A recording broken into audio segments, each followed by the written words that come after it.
मी सभागृहात जात असताना भास्करराव एका कर्मचाऱ्यासोबत वाद घालत होते आणि कर्मचाऱ्यांसोबत वाद घालत असताना त्या कर्मचाऱ्यांना असं म्हणत होते की ही व्यवस्था काय सत्ताधारी पक्षाच्या बापाची आहे का.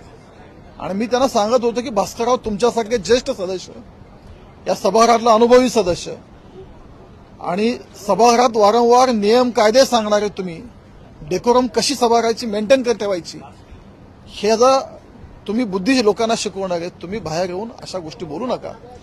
सत्ताधारी पक्षाचा बाप वगैरे काढू नका. तुम्ही काढलात, आम्ही काढलो, कुठंतरी या महाराष्ट्राची जी सर्वोच्च सभागृह आहे अशा ठिकाणी अशा गोष्टी होणं बरोबर नाही हे भास्कररावांना समजावून सांगत होतो.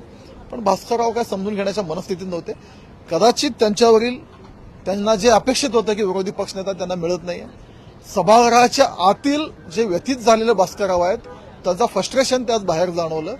महाराष्ट्राच्या राजकारणात वैचारिक मतभेद असतात, पक्षपरत्वे काही विचार वेगळे असतात, पण हे करत असताना कोणाच्या पक्षाचा बाप काढायची संस्कृती या महाराष्ट्रात नाहीये.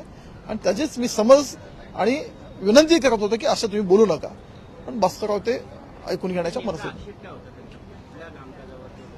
नाही. भास्करराव एक अधिकारी होते, कर्मचारी होते, त्यांना बोलत होते. ते कोणाशी तरी पत्रिका देत होते. नेमकं कोणाची होती काय होती मला त्यातलं माहिती नाही. मला केवळ ते बाप काढले हे कानावर घाल पडल्यावर मी त्यांच्याशी बोलत होतो. आणि मला वाटतं की भास्करराव इथून पुढे समजून घेतील, अशा चुका त्यांच्यासारख्या सदस्याकडनं अपेक्षित नाहीत, भविष्यात सुधारून घेतील अशी अपेक्षा मी त्यांच्याकडे व्यक्त करतो.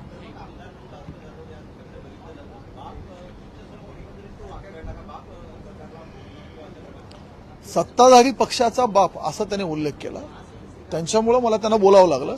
आणि मी ऐकून जर तसं जात गेलो असतो तर ही बोलायची त्यांचं टोन अजून वाढलं असतं. आणि आज त्यांच्या पक्षातला एक सदस्य बोलला आणि उद्या दुसरा सदस्य बोलेल.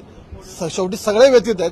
महाराष्ट्रातील जनतेने ह्यांना जे वाटत होतं आम्ही सत्तेत येऊ, लोकसभेच्या निवडणुकीनंतर एक मोठ्या अपेक्षा बाळगून होते, तो जनतेने जो त्यांच्या अपेक्षा भंग केले आणि इथं विरोधी पक्षनेता त्यांना जे मिळालं नाही ह्याचा कुठेतरी ह्या सगळ्याचा फ्रस्ट्रेशनचा उद्रेक तिथं मला जाणवला. मी अध्यक्ष साहेबांच्या कानावर ही गोष्ट घातलेली आहे. अध्यक्ष साहेब त्याच्यावर योग्य ती कारवाई करतील. थँक्यू.